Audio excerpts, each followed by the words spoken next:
to part in Spark, Mr. Amit Rathi. Amit.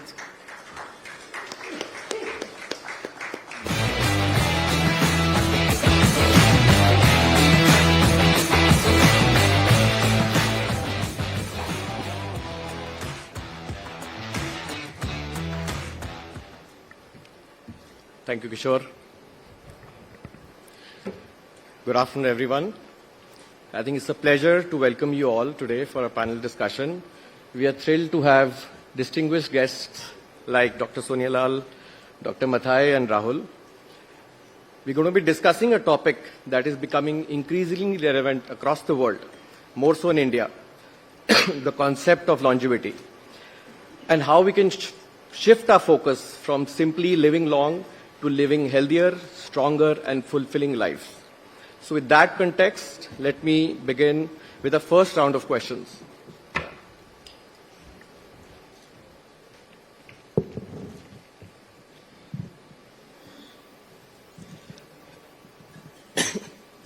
So I'll start with the first question to Dr. Mathai, and we'll kind of set a context so that the questions are relevant to everyone. So the context is what is changing, right? So Dr. Mathai, you've worked decades working on integrative medicine. You've seen over the last decade where people are now starting to focus on their health span and not just their lifespan. So you're seeing the fundamental shift from people focusing on their health and not just wanting to live long.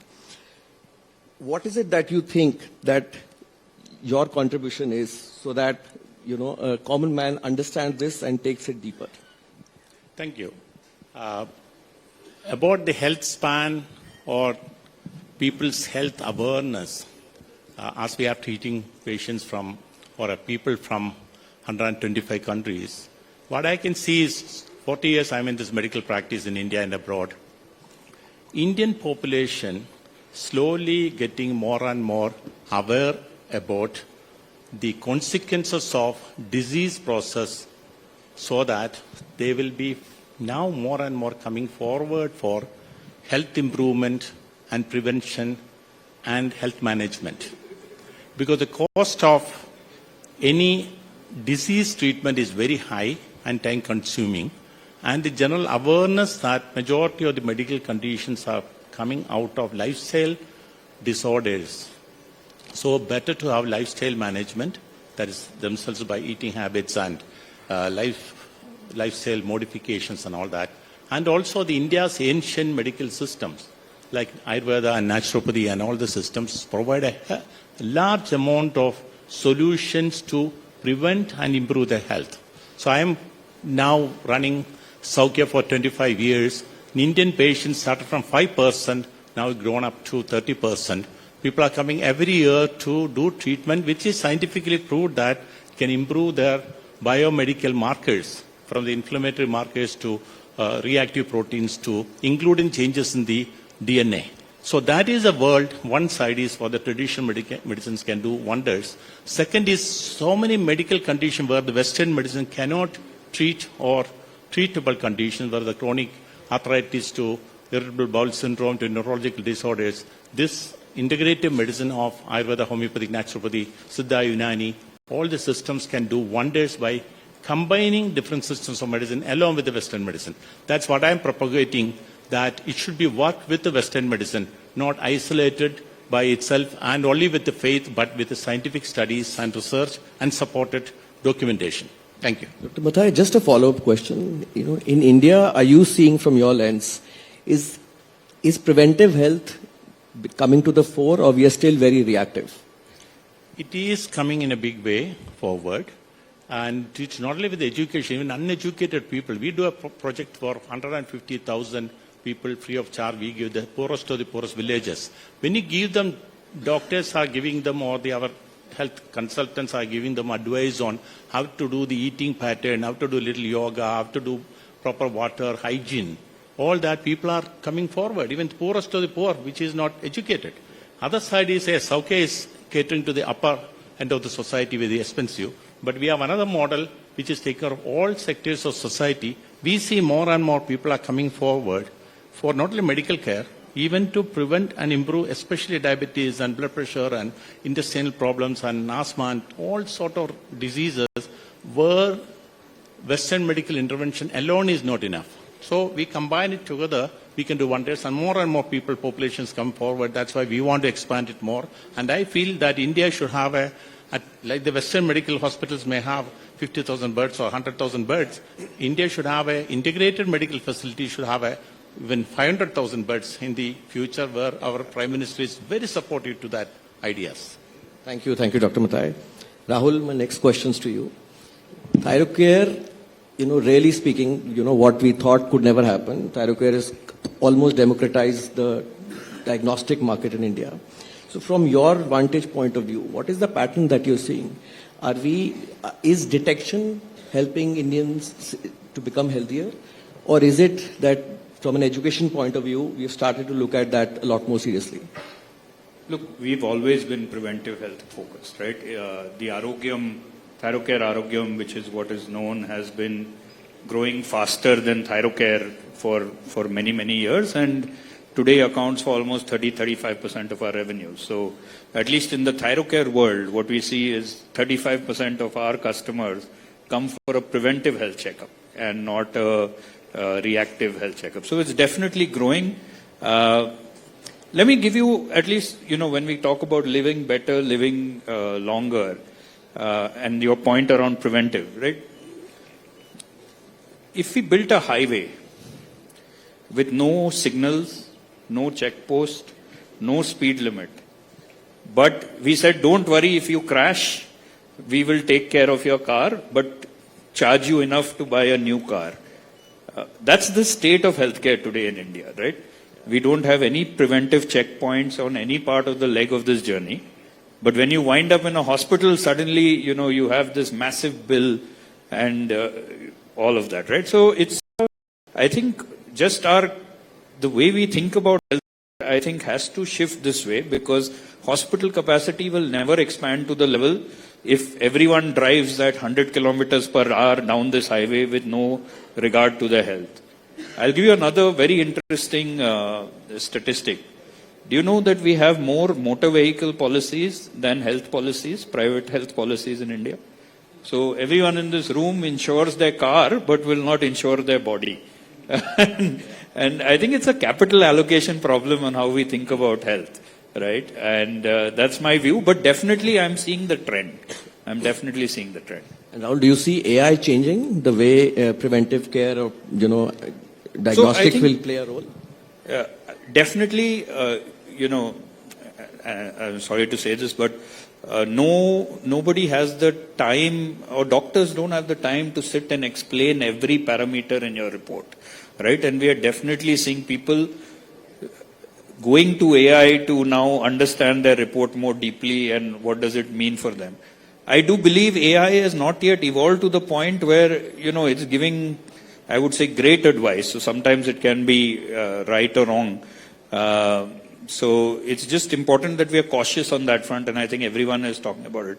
But I think digital makes a huge difference, right? If you look at, if I take Pharmeasy, which is one of our companies that does diagnostic testing also, you can book a test, a phlebotomist will come within 1 hour, collect your blood, and you will get your report within 12 to 14 hours, and all of this will cost you about 1,500 rupees to study about 90 parameters.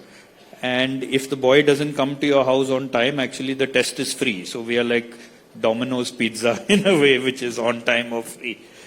It's so accessible. When I describe this to someone in the US, they think I'm from Mars.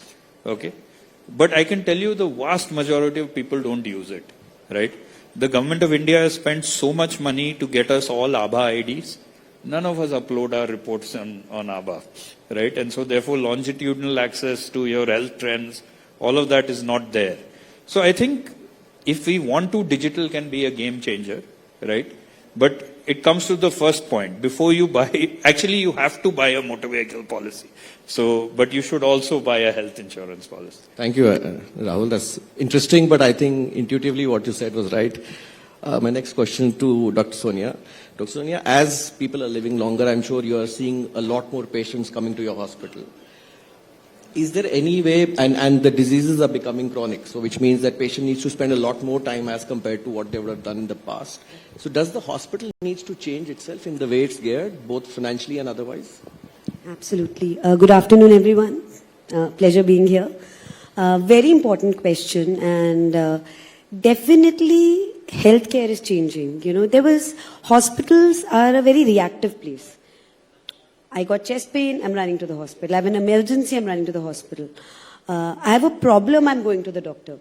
But that chronicity, that let me do this long-term care pattern is not there. And now, definitely as we are aging, and me being in the field of neurology, you know, I see a fair amount of chronic diseases that are coming up, whether it's dementia, Parkinson's, or even when we're looking at diabetes, people have it for years and years. The problem is now that even as hospitals, everybody needs to start realizing that it's not this one approach that is going to work.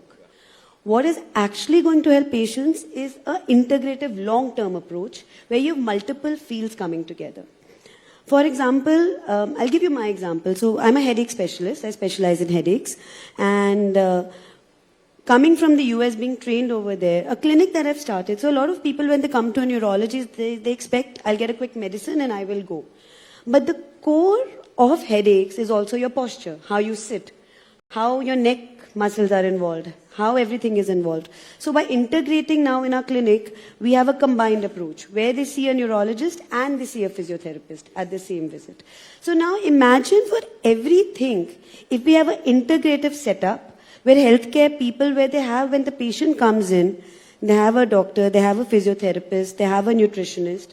And I personally am a big believer a multidisciplinary approach works, where we have to add an element of holistic medicine also. So I agree with Dr. Mathai on that. You know, our brains are still closed when it comes to allopathic. Oh, we cannot be together. But I think everybody needs to be together because we have to think long-term and quality of care.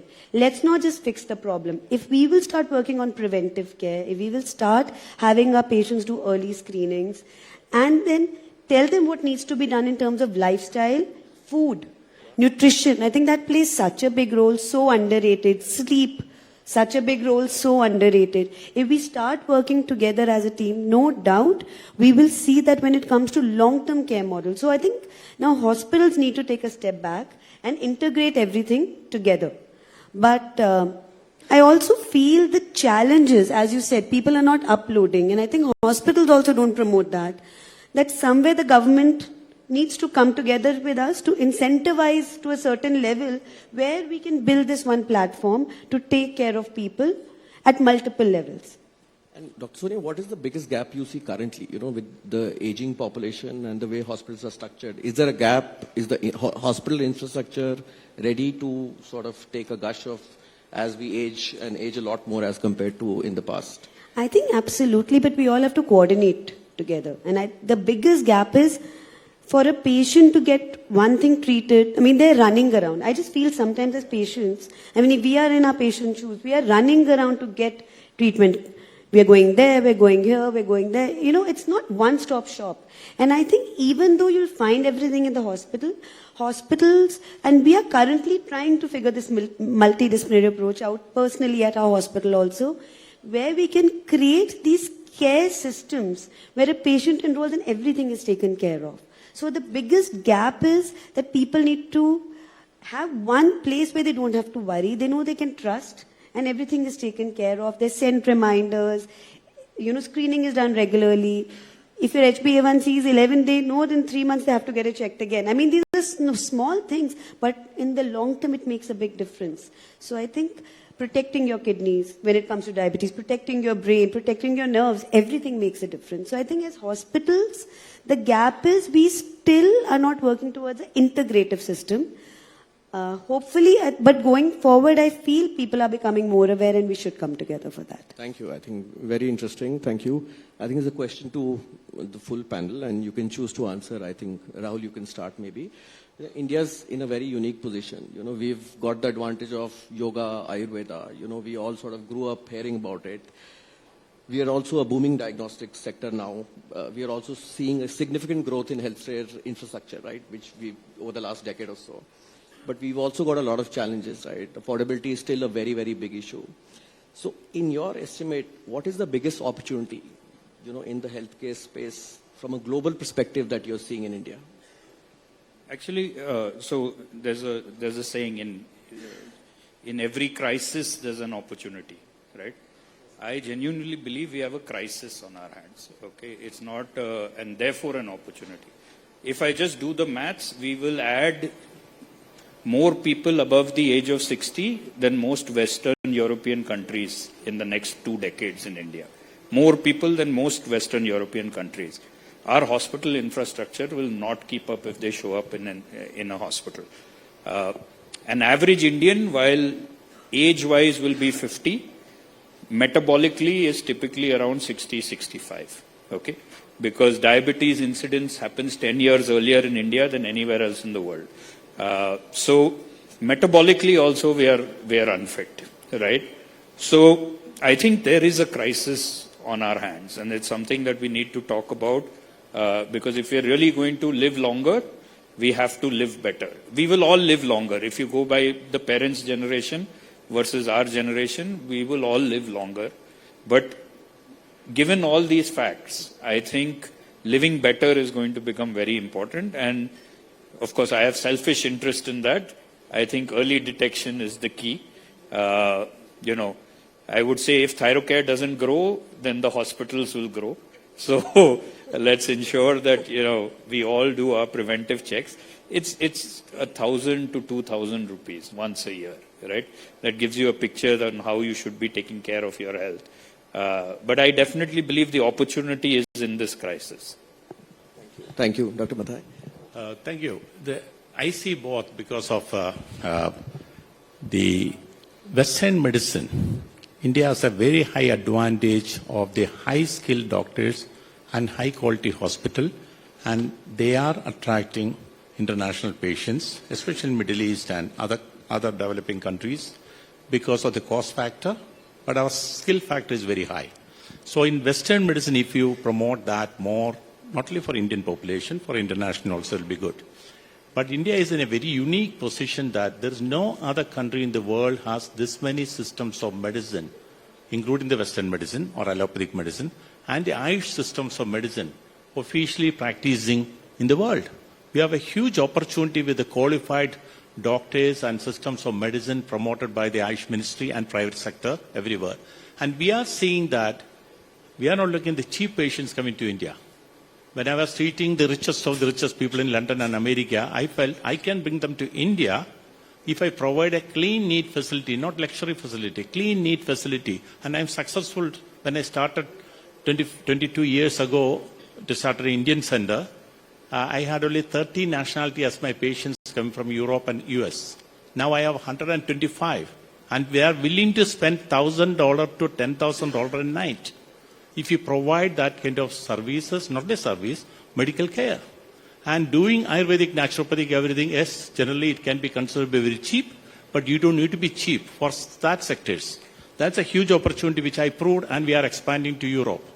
But then the other opportunity is what we are doing now is the mass model where is very cost effective. That means integration with the Western medicine where even a post-surgical case can come and stay in a rehabilitation Ayush center, or a chronic arthritis case or a diabetic case to readjust his diabetic management, food management, lifestyle management, because 80% of the people are going to have lifestyle management disease. So how do we control the lifestyle? Hospital is not managing lifestyle. We can get information through the blood test, then what to do? So huge requirement of that in a country like India. So India should have 100,000, 200,000 bed where chronic conditions can be treated with the Ayush system in collaboration, in integration with the Western medicine. That opportunity is amazing, and it's not very highly cost effective. Yesterday I was talking to some of the investors hospital world. They say that per bed is 3 crore in Delhi or something like that. 3 crore is a valuation, and the cost is about 1.5 crore. I don't know the actual fact. So they asked me how much is an Ayush hospital cost. I said per bed may cost 20 lakhs. So how much is the return on even if somebody investing? Very little. And we can genuinely change people's life and their long-term health and prevention and reversal of their chronic medical condition. And India should focus, and government of India is doing a lot. The private sector is not yet started in the field of Ayush in this area. So I would recommend not only us, many more industrialists and financial and capital should go to that field where we have to make a healthy India in every aspect in our own knowledge, and definitely that will attract millions of people from around the world come to India for medical care, Western medicine, as well as traditional systems of medicine. Thank you, Dr. Sonia. So I think my colleagues have kind of summed it up, but I think the most important thing is that preventive care is the key. And I'm a big believer, I tell my patients all the time that India, we have bad genes. We are Indians. Let's come to terms with that. We live in polluted cities. We're eating microplastics all the time. Whatever we eat, we read, they know this has microplastics. So we need to start preventive care early on. Getting a simple blood test is the simplest thing to do. So I tell my patients, please start at 30. What's the big deal, you know? You will get to know your parameters. You're healthy, great. If there's something that is caught early on, for example, somebody's pre-diabetic or somebody's bad cholesterol called LDL is kind of hovering up, they can take those steps. Why do they have to wait to get a heart attack? Why do they have to wait to get a stroke and then they start that process? You know, if somebody's smoking away, they know I have to stop this today.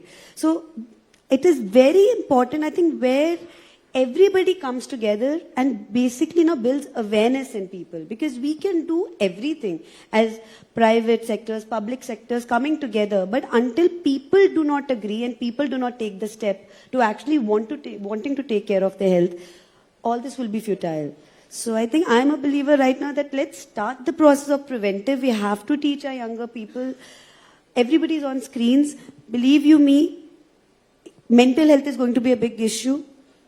Take it in writing in the coming years, because the number of kids I'm seeing with anxiety because of that isolation which is happening. So apart from preventive health, I think mental health is going to be a very big thing as we go forward in our coming future. And we need to, I think, keep everything in mind going forward. Yeah. And Dr. Sonia, just a follow-on question. You know, setting up a hospital, I'm assuming, is capital intensive, right? And to hire doctors and to get the setup in place. How do you balance the clinical excellence with financial sort of security, right? Because it still is considered to be a for-profit, right? So how do you manage that balance? So, you know, Metro Group has always stood for affordability and excellence, and that has been the core of Dr. Purushottam Lal. And when he started, you know, his rates were like equivalent to AIIMS. So the key thing is affordability and excellence. They all are in the same plate. It's not that difficult. It's just a matter of getting your systems into place and processes into place. And I think once hospitals can do that and, you know, limit their wastage, ensure correct utilization, there is no reason on why they cannot go hand in hand. Absolutely, they go hand in hand. But the key is to have your right systems in place to ensure that it happens. Interesting. Yeah. Thank you. Dr. Mathai, you know, we were talking just before the session also. Is holistic health considered to be expensive, elite? Or are you seeing signs where it is actually going mass? Yes, that's what we see the opportunity, or we need a requirement more than opportunity for Indian population or anyone. To be a very cost-effective, person-oriented healthcare. So, refocusing only from the disease care into health promotion and healthcare and prevention. So, about the cost-effectiveness, I can tell you, we have done enough and more maths on this, and we are running for 8 years of mass model hospital, not only charitable. We see that a 5,000 rupees cost for a general ward with the treatment and food and accommodation to a 25,000 rupees a day with a private suite with the food, accommodation and many treatments. And you can cross-subsidize by the 5,000 by only by 25% we have to charge, give from the high category. That means it's not cost-effective. Because of the Ayush or integrative medical Ayush holistic facilities, it is more manpower more than technology. For a technology intervention, I can send to a nearby hospital and get MRI done or surgery or whatever it is needed to be done. We do that all the time. But a long-term treatment, even a general ward, I can do 5,000 rupees a day. It will cover just the cost. So it is very cost effective. And today, Prime Minister is giving you the insurance, Ayushman Bharat, which will cover up to 5 lakhs rupees. So even if somebody admitted for 20 days, The budget is limited, and insurance nowadays covering all the systems of medicine. So it is not that highly expensive. Yes, you want a Saukya type of facility where 30 acres with organic farm and 120 staff working for 30 guests with 8 doctors, then it has to be expensive. That's the international model. But Indian model worked very well, and we can very cost effective, and dealing with exactly what you are saying about collaborating with the Western medical investigations and surgery, whatever surgery is needed. Then after that, what you do? That integration of with the physiotherapist to nutritionist to lifestyle coach to mental health is another major issue in India nobody addressed. There's a major issue. So all these aspects should be come together for a healthy population, not only just treating medical diseases, that's very important, but to integrate. And we are lucky to have all the systems of medicine available in India, and it is cost effective. Thank you. I think, again, just a question open to the panel. I'll just wear a little bit of wealth management lens.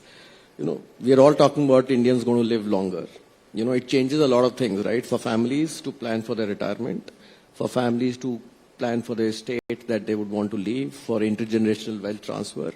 You know, what is it that, and we'll start with Rahul, what is it that you think families need to keep in mind you really to plan the next 30, 40, 50 years, which is significantly different than what they would have planned in the past?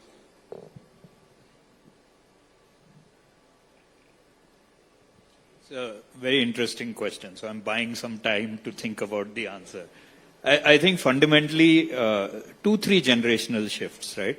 I think one is, at least for me and my wife, when we were discussing, it's very unlikely the kids are going to be with us. Okay, which was taken for granted by my parents and the generation even more before that. So I think we will be alone as a couple in our old age, and that is something we have to plan for.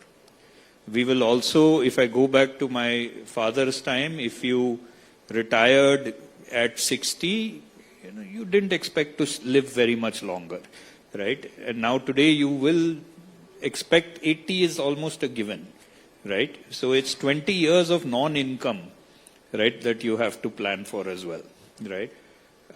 So I think these two fundamental tenets, I think, of course, from the perspective of wealth management, it's a very different problem to solve. But I think for the average Indian, both of these are very important questions. Who's going to take care of me? And is the money that I have enough to get there? And I can tell you, coming back to the original point, if you've had uncontrolled diabetes for 20 years, right, by the time you're 65, it's going to be very, very expensive, right? So whatever money you have saved, you can pretty much kiss it goodbye in the next 10 years, right? So I think these fundamental 3 points I will say. Your kids are not going to be with you. If you haven't taken care of your health when you're younger, it's going to be very expensive. And, you know, how you better make sure your money will last you the longer that you expect to live. I think very hard hitting, but Dr. Mathai? What I see is already present generation, so those who are even 40, they are also thinking about their 80s and 90s. Not only that, why notice that a lot of people in 40s, their economic situations are much better. They are investing not in them, in their parents. I see a lot of youngsters, because of their financially they could manage, they are bringing their parents for health improvement. Otherwise, the parents are not willing, because that generation is not willing to invest on their health or even spend on their health. That's a mindset. But now, some of them tell me that don't show them the bill. I will take care of it. Don't tell them. Tell them that it's only 1/10 of the cost, because they will feel very upset about it. So there is a generation gap. But at the same time, I have a 35-year-old, multi-billionaire, 35-year-old, and usually they say that I have no time. They say, no, I need to invest on my, because he made a 30 billion by 32. He said, no, if I have to enjoy my billion, I need to invest on my health. So come and spend 2 weeks every year. So that trend is changing. So that is very important, that the approach, then the education. People should understand that. And for example, how many of us sitting over here focus on health prevention and health improvement? By not going to a doctor, by doing your own things. So that's happening now. From the previous generation, is happening now. So that's a future, I think, that education and personal participation and taking effort for that, that make a huge impact. Then only doctors, hospitals, everybody come into the picture. Thank you, Dr. Sunil. So we actually run a senior, assisted living care center in Gurgaon with the name of Aurum, and we opened it 4 years ago. So it's been very interesting and I think eye-opening for us to see it in front of us, that how important it is to actually start planning for your future. People come in, kids are busy. Nowadays, most of us have one, maybe two, or none kids. So growing in that, where we all know, and actually it's true, most of us know our kids will not be there. That's the new thing. So it is important we start investing on our health. And a lot of times I also feel from a wealth point of view, people don't pay attention on where they have to invest. And what is the right time to do what? And I think it's very important at this stage when people get into their 30s that they start understanding how do they have to get their insurance policies in place, how do they have to take care of their wealth, how do they have to take care of their health. Everything goes hand in hand. Because when they start today, when they're 60, it will make a very big difference in how they want to plan. And what is a senior and assisted living? It's nothing but it's a platform where you're living together and growing old together. And the most important wealth, as we will grow older, believe me, is again, social interaction. COVID taught us that. The amount of dementia that went up during COVID, people just completely declined. And there were so many of my patients within 2 years, how much they changed. So do not ever forget the investment into your family and friends also, because that time that you will put with them, that goes a long way. So I think all of us have to come again, start investing in ourselves. Thank you. As a finance professional, I think this is a topic very close to my heart. And thank you, Rahul. Thank you, Dr. Mathai. Thank you, Dr. Gupta. Thank you for joining us today. Maybe one question. Sir, you mentioned about the old age example. You mentioned about the car insurance is there, not the health insurance is there. The facts, 80D, section 80D of income tax was there, which is not in the new tax regime, and especially for the senior citizen health insurance, preventive health checkup, health insurance, it should be covered. I request to ET now if they can take up the matter with the concerned bodies. It is very, very important. Senior citizen preventive health checkup, everyone mentioned about the preventive health checkup. And the government, they were giving for senior citizen at least 50,000 rupees. It's not a so big amount, but it is cover something. So then only they can go for the insurance. Now you mentioned about the clean need facilities in your statement. Yes, medical tourism is growing a subject in India. Medical tourism, we have to focus on that. To have a further growth on the medical tourism, the star rating of this medical health centers or medical hospitals is very, very important. Like this US CMS model, the standardization is very important, and the value-based health care model is very important. We need to focus on that. The NABAL and NABH is there. It is voluntary, not mandatory. There are number of hospitals, number of diagnostic centers, but very, very few are registered with the NABL or NABH, respectively. So there should be a mandatory, not voluntary, to maintain the controlled safety, security, and health, proper, efficient healthcare system. Thank you. My regards. Thank you so much, sir. I'm sure ET team has taken note of your suggestions. Thank you. One question for the entire panel, specifically to Rahul. Like you have been talking a lot about preventive checks this generation has been doing. Why don't you integrate, just a piece of suggestion, you need to ponder upon this. Why don't you have an extension of that, and based on the reports, we make it mandatory that these are the things which have not come up well, and let it go to a doctor or a panelist who recommends you that you should go visit a hospital, or you should do a further checks, maybe some other pathological test, or maybe some X-ray or some CT scan or MRI, because that will perhaps prevent you to getting into a much difficult situation. So you are going to be the starter. It's like a marathon, or it's like a relay race. You actively pass on the baton to a hospital who really takes it up to further, treat that person well in his lifestyle. So that's a piece of suggestion I'm giving. Thank you. And can I respond to that or are we out of time? I'll take 1 sec. So sir, it's clear to me you have not been a ThyroCare customer of late. So I would encourage you to please book, because all of what you are suggesting actually is already there with us. When you get a test, a doctor will consult with you and help you explain your report and suggest to you also what all you should do on top. So please do use our services. And I think on the gentleman's point, just the last point I'll make, the new wage code is out, right? What is proposed is mandatory health testing for any worker 45 and above. So I definitely think that is a step in the absolute right direction. Yes. And as I said, if you're going to be a $5 trillion economy, let's start with a $20 test. Thank you everyone.